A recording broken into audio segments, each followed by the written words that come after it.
Réinfo France 1, l'info qui respire, le podcast qui inspire. Sur les routes d'ici ou d'ailleurs, aujourd'hui je reçois Martine Herman. Elle est la fondatrice de l'agence du non-verbal. Elle est analyste du langage corporel, coach positive, consultante, formatrice. Elle est également hypnothérapeute spécialisée dans la perte de poids. Parallèlement, elle dispense des formations sur le décryptage et l'analyse de la communication non verbale en entreprise, mais également sur la prise de parole en public et sur les techniques pour convaincre. Martine est née à Paris. Elle est la dernière d'une famille de 5 enfants beaucoup plus âgés qu'elle. Elle a grandi dans un monde d'adultes avec sa mère et sa grand-mère. Derrière une apparence bien stylée se cache une jeune fille réservée, dans l'observation, en quête d'harmonie, d'humanisme, qui reconnaît et apprécie la beauté et recherche déjà l'excellence dans tous les domaines de la vie. Elle s'intéressera très vite à la psychologie, au développement personnel et débutera sa carrière professionnelle dans différentes sociétés de services. En 1989, elle créera son agence de babysitting, Allo Service Maman, qu'elle revendra en 1998. À ce moment-là, l'opportunité d'être formatrice se présentera à elle. Elle se formera à différentes disciplines concernant le développement de la personne et elle deviendra consultante, puis coach en image et formatrice au sein de son agence de coaching d'image, Image de vous. Quelques années plus tard, elle rencontrera, lors d'une conférence, le fondateur de la synergologie et de l'analyse du comportement humain. Elle sera formée et certifiée en synergologie et deviendra fondatrice de l'Institut européen de synergologie à Paris, où elle y enseignera la discipline. En 2015, elle tire sa révérence et fonde Agence du non-verbal. Parisienne dans l'âme, elle aime l'agitation d'une grande ville, les quartiers, les avenues, les ruelles, ainsi que toutes les activités artistiques et culturelles. Elle a l'œil qui voit la beauté des choses, des personnes et de la vie en général. Femme heureuse qui sait prendre le temps de la pause et de la réflexion, elle est consciente que les bonnes choses qui lui arrivent ne lui sont pas dues. Dotée de gentillesse et de générosité, elle accorde de l'importance aux relations faites de confiance, d'authenticité et d'attention. Elle a un tempérament optimiste, elle aime dire que ses parents lui ont transmis la graine du bonheur. Elle reconnaît en toute simplicité que ce cadeau magnifique lui a permis d'avoir la force et la faculté de croire en elle. Bonjour Martine. Bonjour Sophie.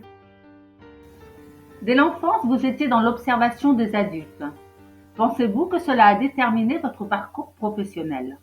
Oui, étant petite fille, à observer énormément les personnes autour de moi, petit à petit m'ont permis d'aller vers le besoin, l'envie, la passion pour travailler justement dans le coaching, formation, en tous les cas, tout ce qui correspond à ce que j'aime faire au quotidien.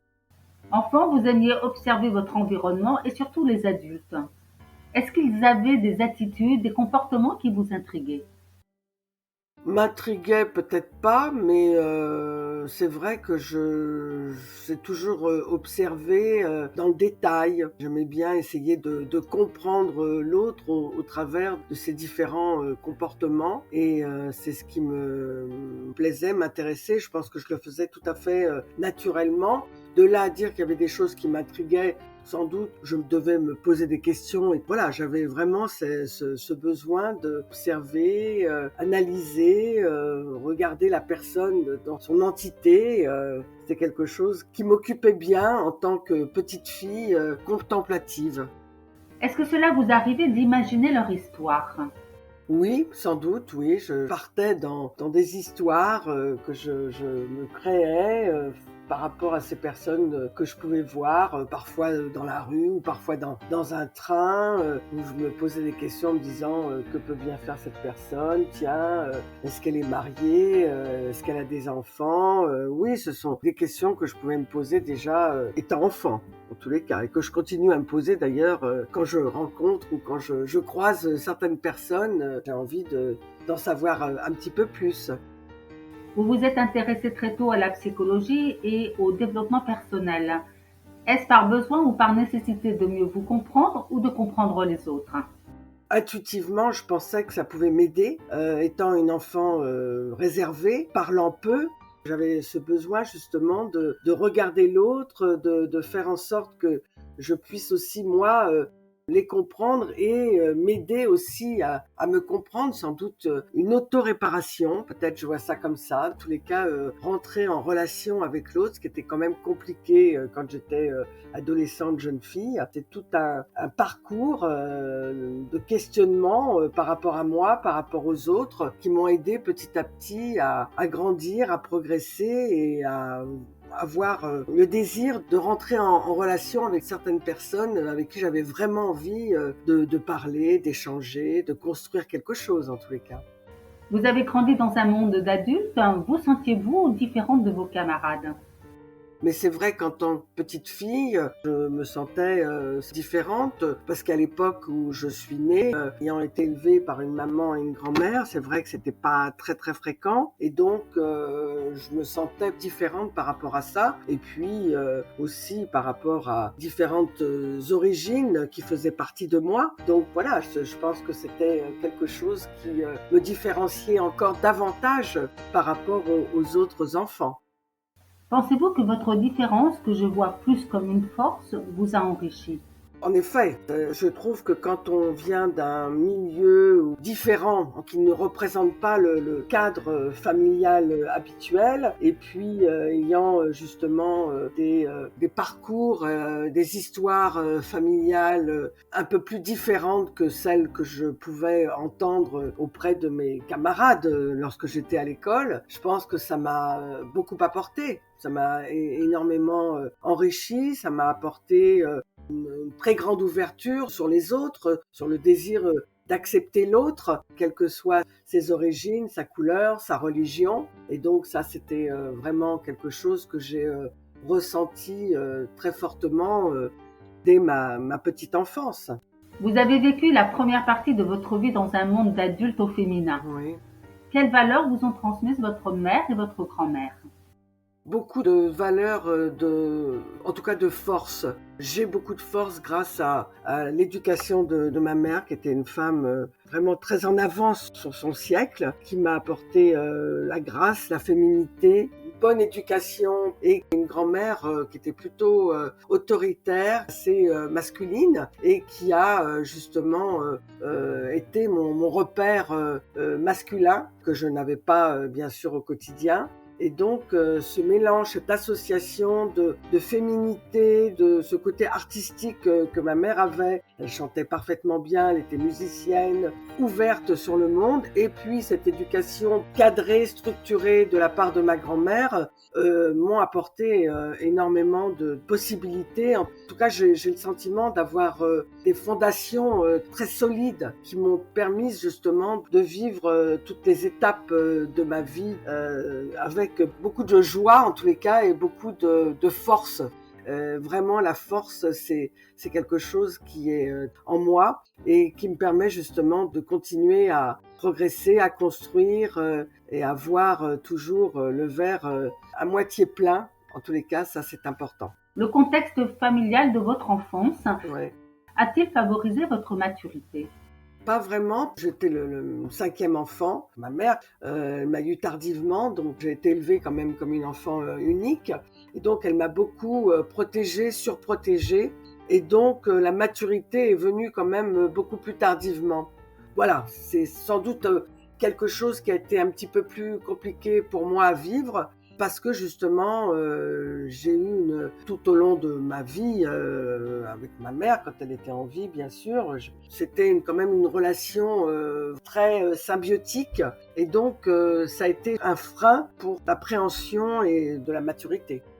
Qu'est-ce qui fait que vous aimiez autant la mode? Alors l'attirance pour la mode, eh bien ma grand-mère était couturière, donc ça parlait beaucoup de mode à la maison. Elle cousait, elle avait un talent absolument extraordinaire, c'est-à-dire qu'elle regardait des modèles sur les magazines de mode, de grands couturiers, et elle les reproduisait très facilement. Toute mon enfance, ça a été vraiment les tissus sur la table, la grosse paire de ciseaux, la craie pour faire les patrons. J'avais des sœurs beaucoup plus âgées qui étaient aussi passionnées, très intéressées par l'univers du vêtement, de la couleur. Elles faisaient très très attention à leur image.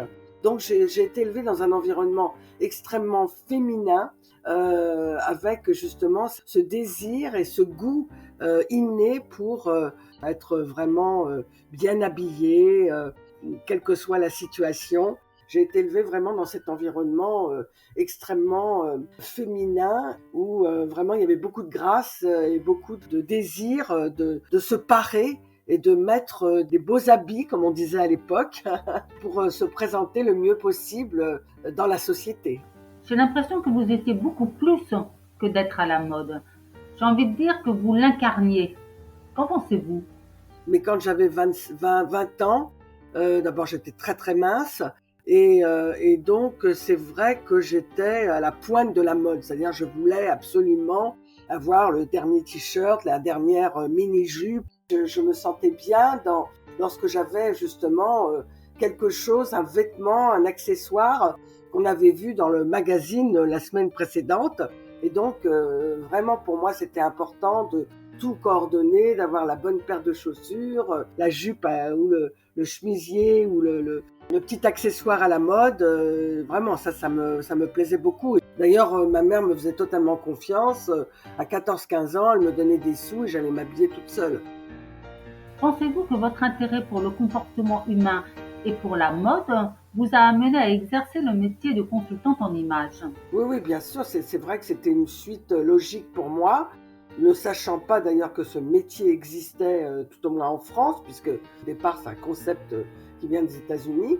C'est quelque chose qui, pour moi, coulait de source dans le fait, ayant été élevé toujours dans cet univers du vêtement, de la couleur, de ce que pouvait faire produire ma grand-mère. Bien sûr que j'avais envie aussi d'accompagner les femmes, les hommes, pour justement se présenter le mieux possible.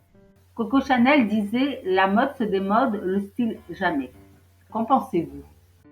C'est vrai que la mode se démode, mais la mode est aussi un éternel recommencement, hein, aussi, puisque on revoit de nouveau maintenant des pantalons à pattes d'éléphant, peut-être moins accentués qu'à mon époque, mais il y a un éternel recommencement. Par contre, le style, chaque personne a un style particulier qu'elle va donc mettre en lumière par un petit accessoire ou une manière de se coiffer ou vraiment acheter un sac que personne n'achète.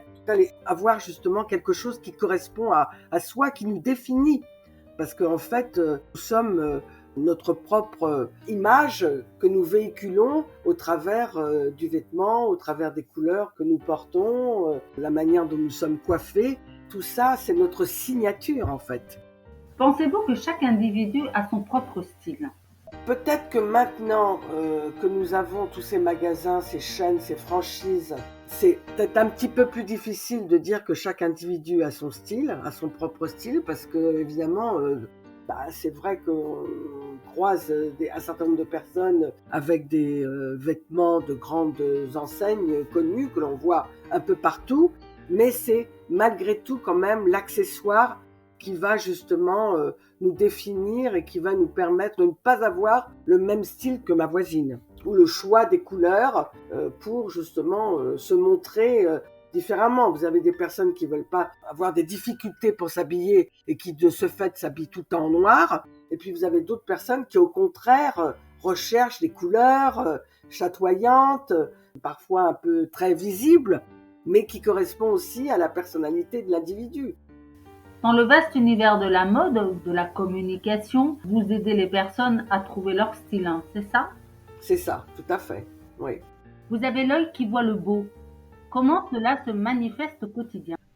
Eh bien, je suis attirée par tout ce qui est beau, en effet, les façades des immeubles, les monuments, certaines boutiques de magasins, la façon dont les boutiques sont justement présentées, accessoirisées, des personnes que je croise dans la rue où je me dis tiens vraiment quelle jolie femme ou quel bel homme ou cet enfant est magnifique. C'est l'harmonie sur un visage, c'est l'harmonie au niveau des fleurs ou des couleurs. C'est à chaque fois quelque chose qui m'attire et qui me plaît, où j'éprouve vraiment du plaisir en regardant quelque chose qui, pour moi, en tous les cas, est beau. Vous êtes coach positive. Oui. Être plus souvent positif, comment peut-on le devenir?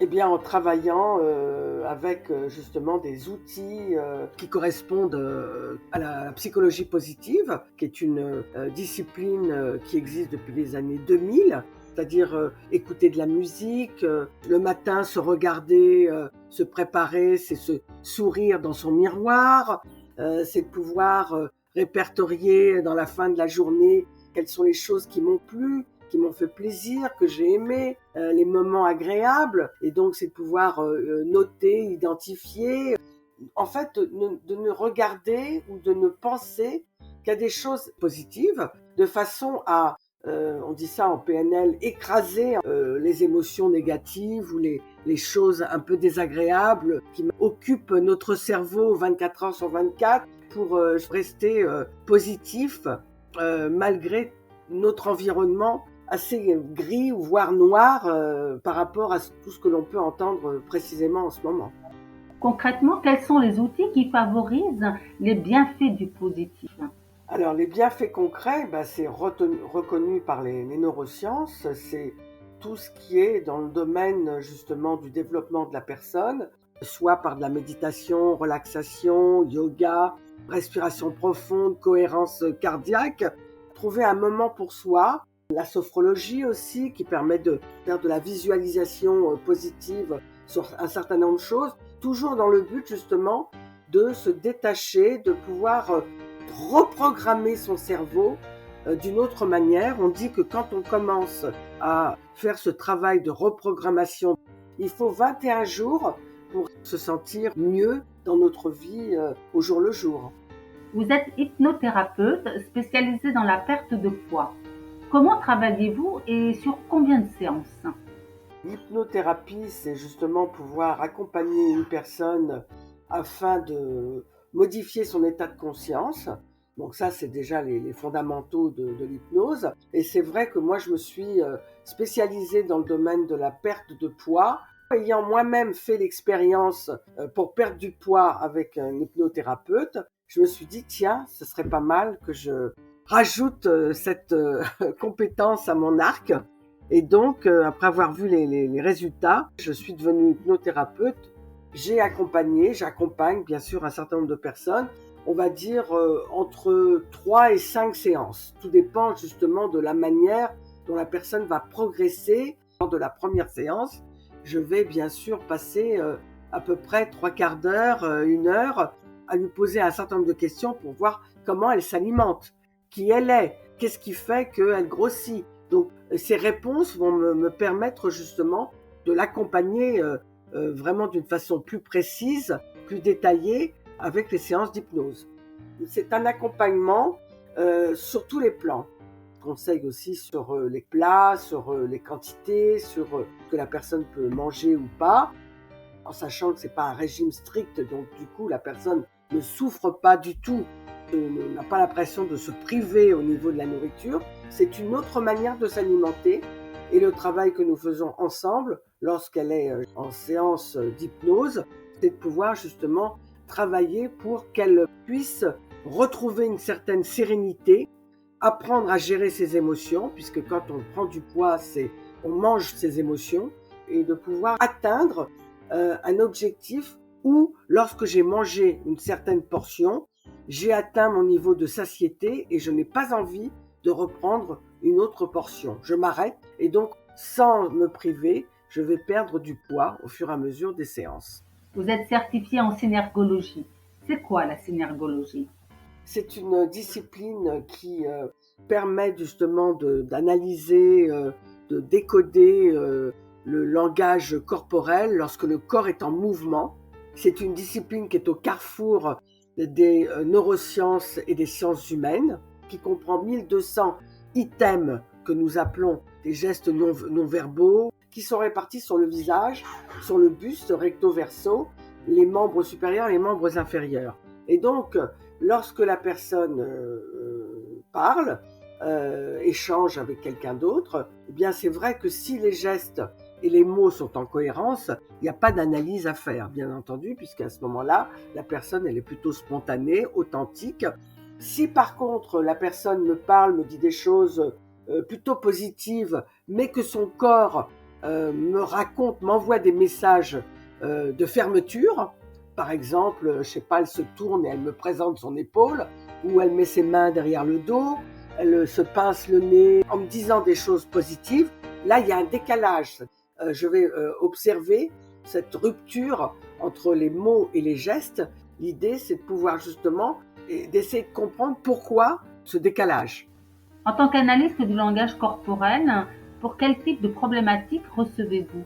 Déjà, c'est vrai que je travaille en tant qu'experte analyste du langage corporel beaucoup en formation, puisque j'anime de nombreuses formations sur ce thème-là, pour des personnes qui ont des fonctions tout à fait différentes dans l'entreprise, dans le middle management. Ces personnes sont intéressées de mieux comprendre l'autre, parce que dès que deux personnes échangent, eh bien, nous avons la possibilité de faire de l'analyse sur le langage corporel. En tant que coach, les personnes viennent avec des objectifs différents. Souvent, c'est un besoin justement de restaurer la confiance en soi, parce que le manque de confiance en soi est très très présent à tous les niveaux, aussi bien les non-cadres que des cadres, voire même des cadres supérieurs. En tous les cas, ça c'est important.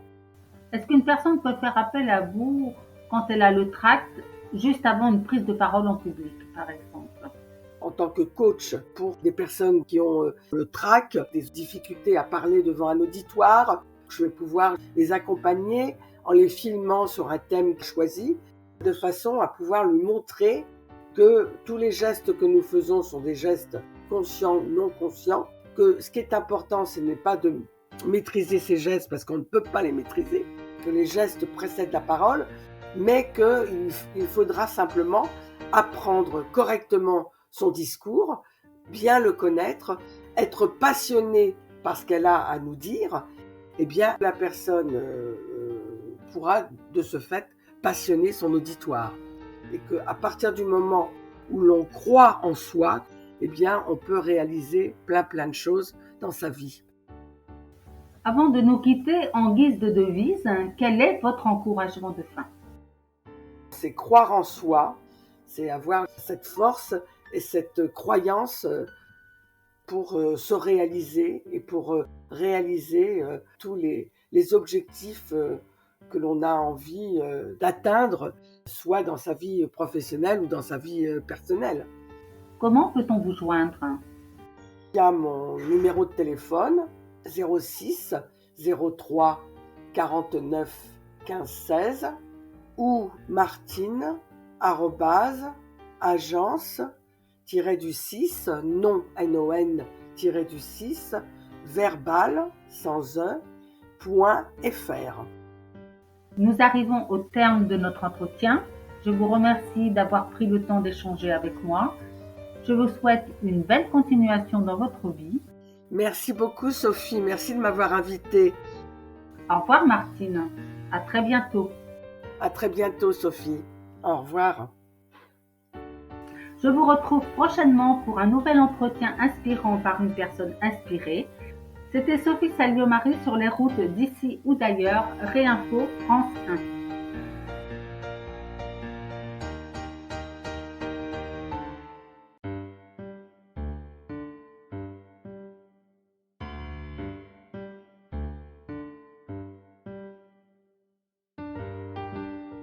Réinfo France 1, l'info qui respire, le podcast qui inspire.